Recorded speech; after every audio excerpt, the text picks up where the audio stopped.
Good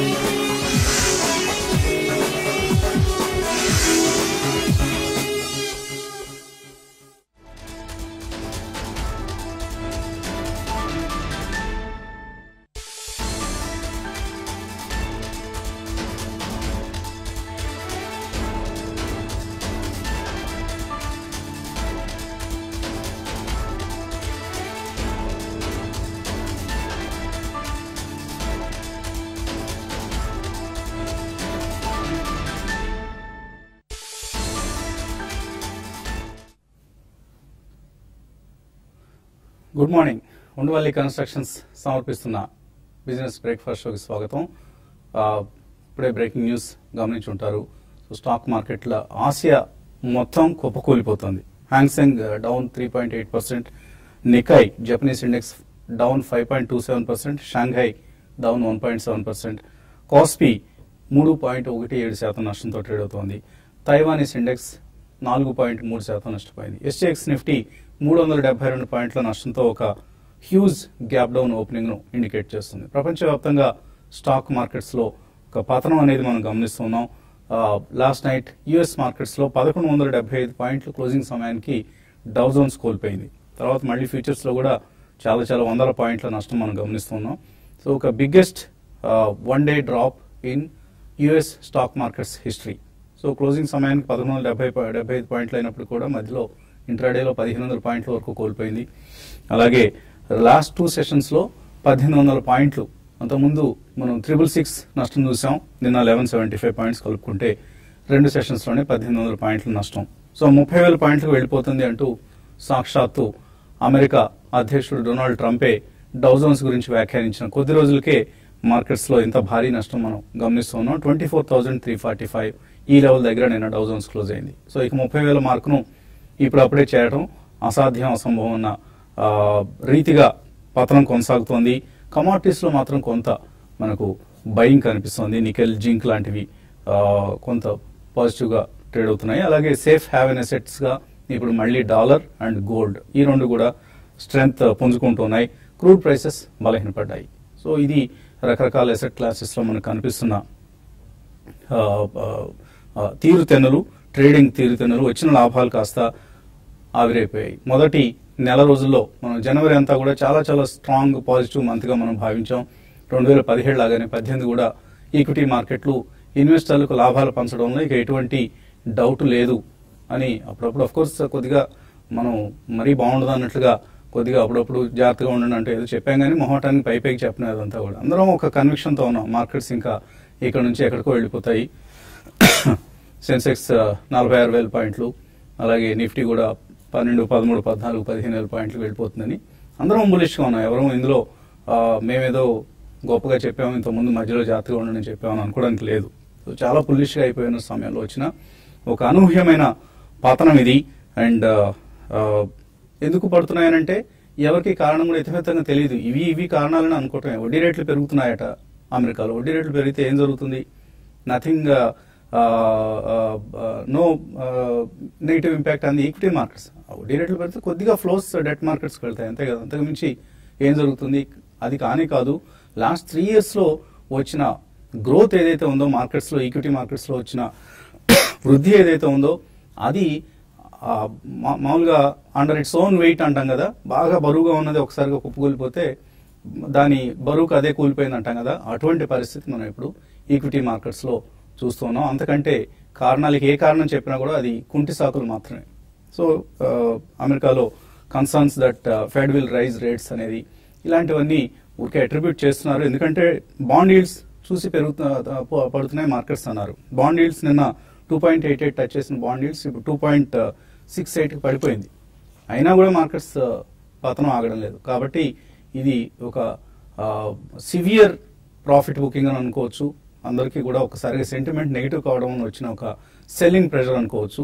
so రకరకాల పాయింట్లు ఇవన్నీ కూడా మన మార్కెట్స్ లో కూడా ఇవాళ ఒక గ్యాప్ డౌన్ ఓపెనింగ్ కోసం సిద్ధమవుతున్నాం.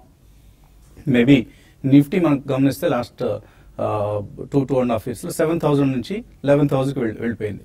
సో 4,000 పాయింట్ల ర్యాలీ అప్రతిహతంగా కొనసాగింది. కాబట్టి నార్మల్గా రీట్రేస్మెంట్స్ వచ్చినప్పుడు టెక్నికల్స్ ఏం చెప్తాయంటే రీట్రేస్మెంట్ వచ్చినప్పుడు 1/3 రీట్రేస్మెంట్ వస్తుంది, అది పైకి వెళ్తున్నప్పుడైనా కిందకి వస్తున్నప్పుడైనా కూడా. సో 1/3 కనుక కరెక్షన్ రీట్రేస్మెంట్ అని అనుకుంటే సుమారుగా 1300 పాయింట్లు కరెక్ట్ కావాలంటే నిఫ్టీ ఇంతకుముందు మనం చూసిన 11,100 లెవెల్స్ నుంచి సే ఒక 9,800 లెవెల్కి రావాలి.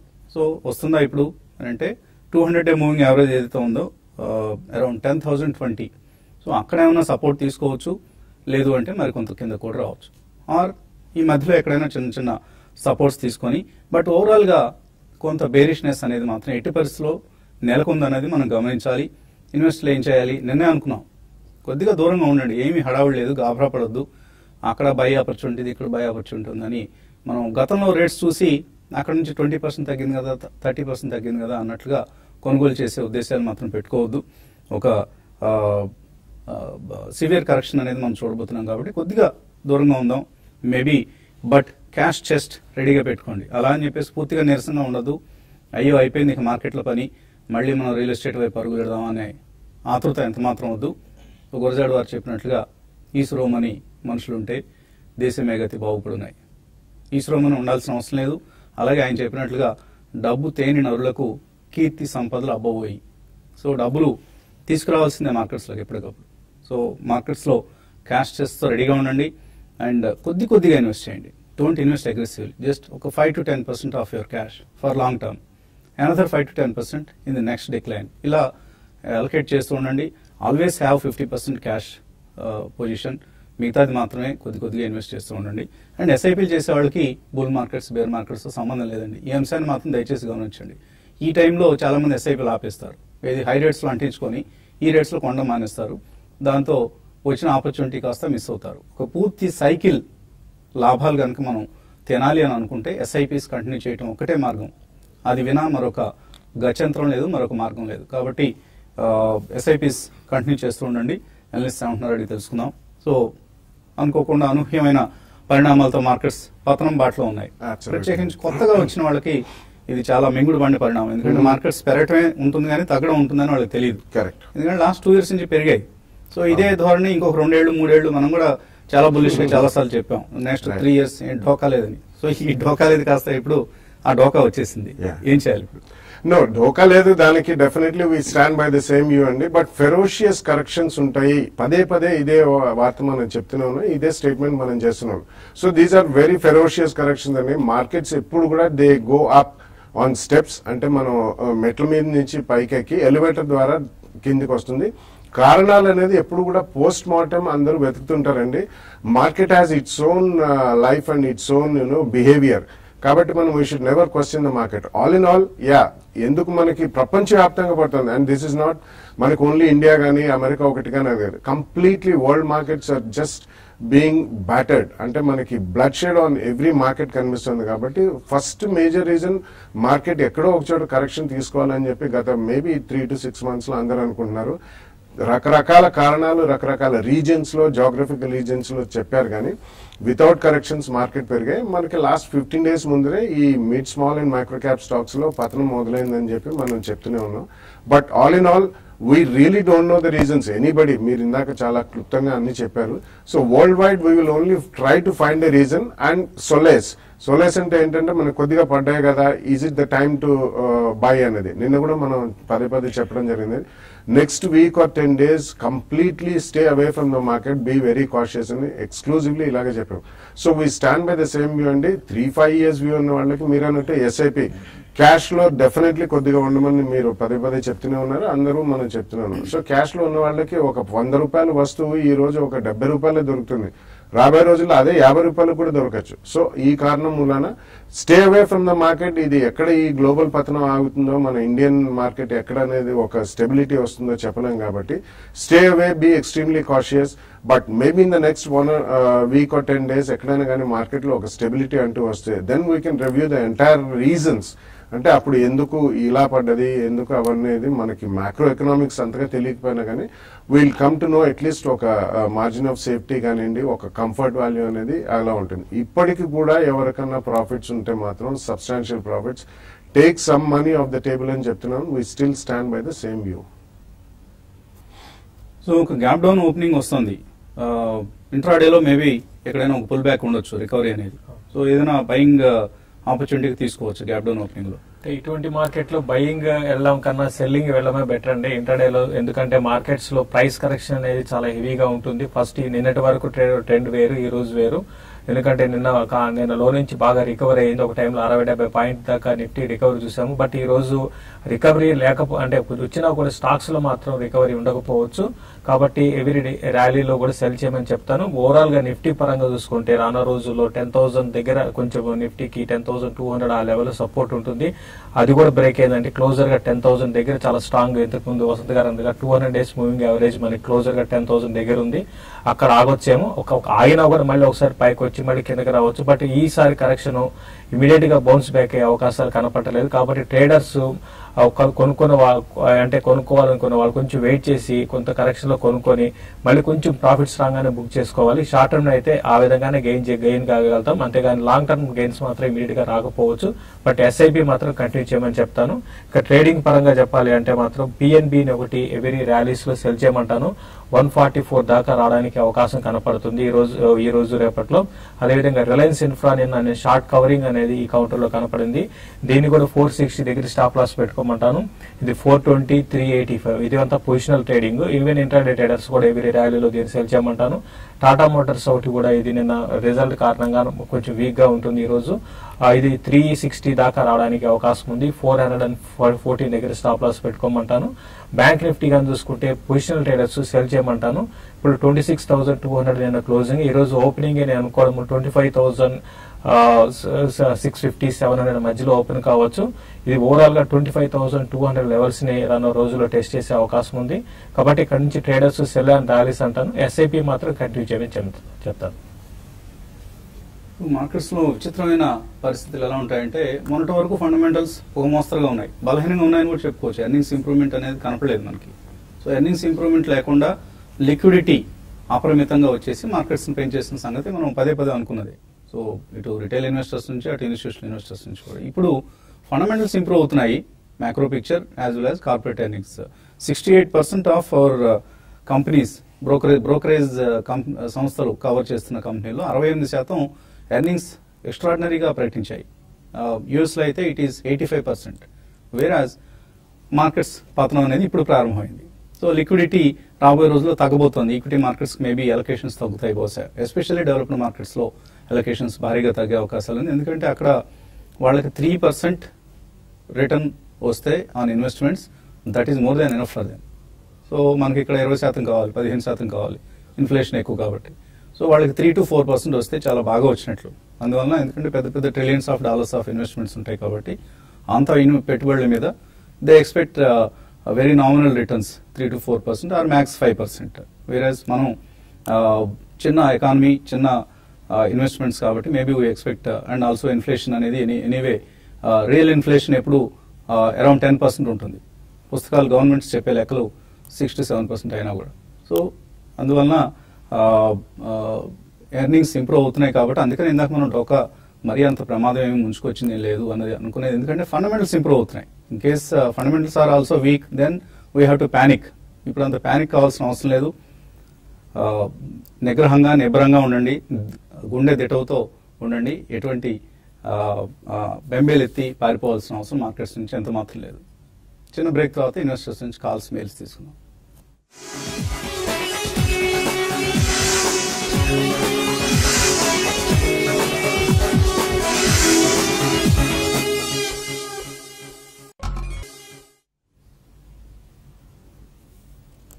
ఉండవల్లి కన్స్ట్రక్షన్స్ సమర్పిస్తున్న బిజినెస్ బ్రేక్ఫాస్ట్ షోకి తిరిగి స్వాగతం. ఇక కాల్స్, మెయిల్స్ తీసుకునే సమయం ఇది.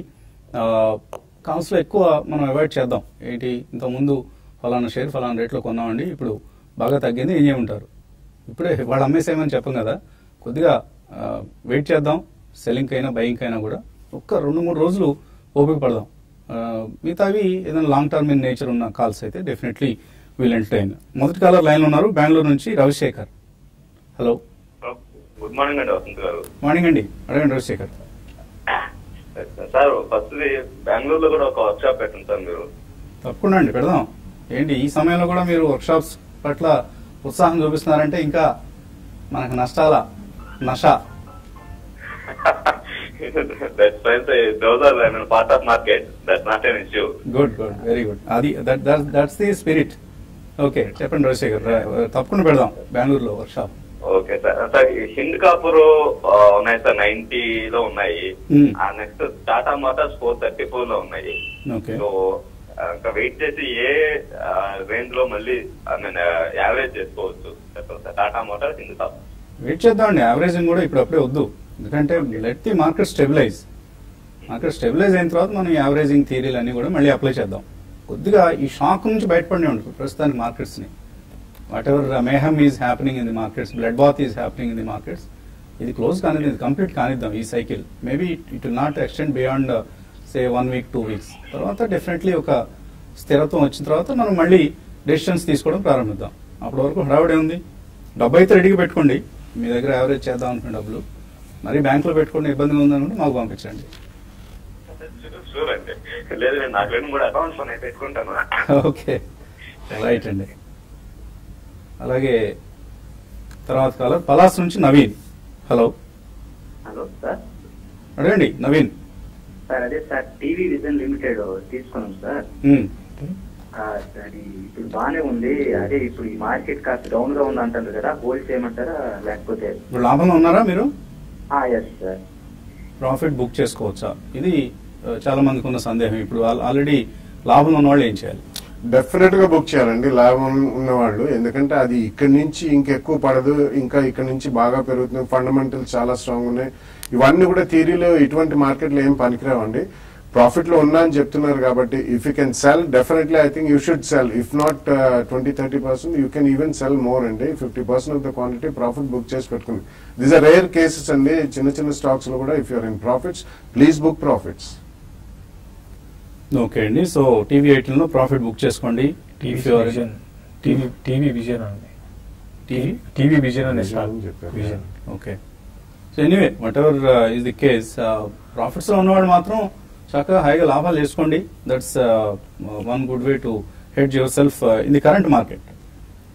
శ్రీనివాస్ హైదరాబాద్ నుంచి. హలో. హలో. అడగండి శ్రీనివాస్. మన దగ్గర సంతర్మా ఉందండి 50కి, ప్లస్ మేఘమణి ఒకటి, హలో నూపిన్ అండి. ఈ మూడు నేను లాంగ్ టర్మ్ బేసిస్ తీసుకున్నాను. నేను కంటిన్యూ ఒక 1 year వరకు అంటే 1 year వరకు ఉంచుకున్నాను అనుకుంటే తీసుకున్నాను. మీరు ఏమంటారు స్టాక్స్? మంచి స్టాక్స్ ఉన్నారు మీరు. Sun Pharma, మేఘమణి, front line companies both Lupin and Sun Pharma. మేఘమణి is a small cap company. అంటే మీ acquisition price is very important అండి. లాస్ట్ 1-2 years లో కూడా మేఘమణి ఆర్గానిక్స్ ఒకటి బాగా పెరిగింది, కానీ Sun and Lupin last 1 year లో కూడా బాగా పతనమైనాయి. ఆల్మోస్ట్ లాస్ట్ 2 year లోలో ఉన్నాయి స్టాక్స్. కాబట్టి మీరు 1 year ఆగగలుగుతారు అంటున్నారు. Maybe 1 or 2 years it may take a slightly longer time అండి. ఎందుకంటే overall market is completely shaky. కాబట్టి ఐ థింక్ మీరు ఉన్న స్టాక్ లో ఉండండి. అడిషనల్ గా మాత్రం ఎటువంటి స్టాక్ కొనద్దు, సేమ్ కూడా కొనద్దు, వేరే కూడా కొనద్దు. బట్ ఇవి మాత్రం ఉంచండి. వీటిల్లో పెద్దగా ఇక్కడ నుంచి డౌన్వర్డ్ అయితే I don't think it will happen. Okay. తర్వాత కాలర్ సుబ్బారావు లైన్ ఉన్నారు. హలో. హలో. అడగండి సుబ్బారావు. సార్ ఇది నోసిల్ యాక్చువల్గా 206 లో కొన్నాను. అది దాని స్టేటస్ ఏంటి? అది డౌన్ ఏదండి? హలో. నోసిల్. నోసిల్. ఓకే. నోసిల్ 206 లో కొన్నారు. అది దాని స్టేటస్ ఏంటి సార్? అంటే ఇంకా డౌన్ ట్రెండ్ అవుతుందా? నోసిల్ ఈ డౌన్ ట్రెండ్ లో పడకుండా ఉండే ఛాన్స్ ఉందా? ఏవి ఉండవండి. 90% స్టాక్స్, 95% ఏదో ఒక 5% స్టాక్ ఎక్సెప్షనల్ గా కరెక్షన్ తట్టుకొని ఆగలుగుతాయి. ఏ స్టాక్ అయినా కూడా పడడానికి అవకాశాలు ఎక్కువ ఉంటాయండి. నిన్నటి రోజు 3.5% పెరిగింది. అయితే ఇది ఉన్న వాటిలో స్ట్రాంగ్ ఉంది. అయితే ఇది కూడా పెరిగింది చూసాము. జస్ట్ 1 year బ్యాక్ అండి ఇది 60 రూపాయలు 70 రూపాయలు అండి. అక్కడ నుంచి 230కి వచ్చింది. కాబట్టి మీరు చాలా హైలో కొన్నారు. నేను కూడా ఇంకొంచెం కరెక్షన్ రావచ్చు, 160 ఆ లెవెల్స్ దాకా రావచ్చు. మీరు షార్ట్ టర్మ్ వ్యూ తో చూసే పని అయితే ఒకసారి ఎగ్జిట్ అయ్యి మళ్ళీ మీరు రీఎంట్రీ కావడం బెటర్ అనిపిస్తుంది నాకు. అట్లా కాదు, మీరు 1.5 year ఉద్దేశం ఉంటే మాత్రం డెఫినెట్ గా హోల్డ్ చేయమంటారు. మంచి స్టాకే. ఇంకా మీరు యావరేజ్ చేసుకోండి. ఇప్పుడే కాదు, ఇంకా చాలా అంటే ఇందులో అట్లీస్ట్ ఒక 15-20% కరెక్షన్ పైన రావడానికి అవకాశం ఉంటుంది. అప్పుడు మీరు కావాలంటే యావరేజ్ చేసుకోండి. ప్రస్తుతానికి లాంగ్ టర్మ్ హోల్డ్ చేయండి, షార్ట్ టర్మ్ కి ఎగ్జిట్ కాండి. తర్వాత కుమార్ విజయవాడ నుంచి. హలో. సార్ గుడ్ మార్నింగ్ అండి. నేను హట్కో 83లో హోప్ చేస్తున్నానండి. ప్రజెంట్ ఒకసారి ఎగ్జిట్ అవ్వమంటారా లేకపోతే కంటిన్యూ చేసుకోవచ్చు సార్ హట్కో? ఇవి చాలా I mean actually normal market లో కూడా ఇవన్నీ చాలా డార్మెంట్ షేర్స్ అండి. అంటే ఇంకా 83లో కొన్నా అంటున్నారు. ఇవన్నీ చాలా gradually over a period of time అయినా 3 years 5 years 10 years లో నార్మల్ కంటే బెటర్ ఈల్డ్ ఇచ్చే స్టాక్స్ అండి, బెటర్ అప్రిసియేషన్ ఇచ్చే స్టాక్స్. కాబట్టి మీరు ఉన్న స్టాక్ అయితే ఉంచొచ్చు, there is nothing wrong with హట్కో బికాస్ అది developmental financial institutions. But additional గా మాత్రం మీరు కొనదలుచుకుంటే ఈ రంగంలోనే wait for some more time, maybe another 15-20 days or a month. దాని తర్వాత హౌసింగ్ ఫైనాన్స్ కంపెనీస్ ఏదైనా ఒక కంపెనీ మీరు కొనుక్కోవచ్చు, 1 or 2 companies. బట్ హట్కో యాజ్ ఇట్ ఈస్ ఉన్న స్టాక్ ఉంచండి, don't buy more. So any stock ఈ టైంలో కరెక్ట్ కావడానికి మనకు చాలా చాలా అవకాశాలు ఉన్నాయండి. Except 1 or 2 defensive place like IT stocks లో మనం మిగతా సెక్టర్స్ లో చూసినంత ఫాల్ ఉండకపోవచ్చు. దాని రబ్ ఆఫ్ ఎఫెక్ట్ అనేది వీటికి కూడా ఉంటుంది. మిగతా సెక్టర్స్ లో ఎలా అయితే అమ్మకాలు వస్తున్నాయో ఇందులో కొద్దిగా లాభాలు ఉంటే ఇందులో కూడా లాభాలు స్వీకరించే అవకాశం వస్తుంది. కాకపోతే stick to large cap companies as of now. ఒకవేళ ఎవరైనా ఇన్వెస్ట్ చేద్దాం అట్రాక్టివ్ లెవెల్స్ అని అనుకుంటే లార్జ్ క్యాప్ కంపెనీస్ లో ఇన్వెస్ట్ చేయండి. అవి ఇండెక్స్ బేస్డ్ అయినా సరే, నాన్ ఇండెక్స్ బేస్డ్ అయినా సరే, అండ్ ఎర్నింగ్స్ బెటర్ గా పోస్ట్ చేసి, for instance TCS or HDFC bank or ఎన్ L&T or rural focused companies like FMCG companies, ఇటువంటి వాటికి మీరు స్టిక్ కావచ్చు. But avoid small and mid cap companies for the time being. తర్వాత కొన్ని mails వచ్చాయి మనకు. ప్రభాకర్ మెయిల్ పంపించారు. ఆయన దగ్గర మళ్ళీ నిన్న కూడా ఇవే అడిగారండి. రోజు రివ్యూ చేసుకోవద్దు దయచేసి. అవే DLF, అదే యూనిటెక్, సేమ్ స్టాక్స్ రోజు మనం వాటి గురించే వరి కావాల్సిన అవసరం లేదు. తర్వాత Aster health care IPO Aleti Rajendra Reddy apply చేయొచ్చా? వద్దండి, IPOస్కి ఇది అనుకూలమైన సమయం కాదు, ప్రత్యేకించి ఈ మార్కెట్లో. తర్వాత DCS అడుగుతున్నారు. ఆయన BSC కొన్నారు, అనంతరాజ్ కొన్నారు, BEL కొన్నారు, ప్రకాష్ ఇండస్ట్రీస్, ఆల్ కార్గో, ఇవన్నీ హోల్డ్ చేయొచ్చా, సెల్ చేయొచ్చా, యావరేజ్ చేయొచ్చా? Long term two 1 to 2 years. So ఇప్పుడు మీరు సెల్ చేయటం అనేది అంత సమంజసం కాదు. ఏమైనా లాభాల్లో ఉంటే మాత్రం కొద్దిగా మీరు లాభాలు బుక్ చేసుకోండి. Otherwise just keep tight, stay tight. అలా డబ్బు ఇలా పెట్టుకుని ఇలా కూర్చోండి. తర్వాత మళ్ళీ will review our strategies, rethink our strategies. మరొక వర్క్షాప్ ఈసారి తిరుపతిలో పెట్టుకున్నాం. తిరుపతి వర్క్షాప్కి అటెండ్ అయ్యే ప్రయత్నం కూడా చేయండి. మన అనలిస్ట్ అందరూ మీతో వాళ్ళ అభిప్రాయాలు పంచుకుంటారు. ఇటువంటి ఫాలింగ్ మార్కెట్స్లో ఏం చేయాలి అనేది మనం మళ్ళీ రివ్యూ చేసుకోవాల్సిన సమయం. మేబీ కొద్దిగా ఈ ఫాల్ అయిపోయింది, ఆగింది, ఆగుతుంది అని మనం చెప్పలేము. ఆర్ ఇలాగే కంటిన్యూ అయ్యి ఇన్వెస్టర్స్ నష్టపోతుందని చెప్పలేము. ఎక్కడైనా పుల్ బ్యాక్స్ రావచ్చు, ఎక్కడైనా రికవరీ రావచ్చు. అండ్ ఏదైనా ట్రిగ్గర్స్ వస్తే మరింత షార్పర్ ర్యాలీస్ కూడా రావచ్చు. సో ఏం జరుగుతుంది అనేది మనం ఇప్పుడు అప్పుడే ఊహించలేం. కాబట్టి just keep watching the developments అంతే. మళ్ళీ మనం యూట్యూబ్ ప్రసారాలు కలుసుకున్న కొద్దిసేపట్లో. Keep watching TV5.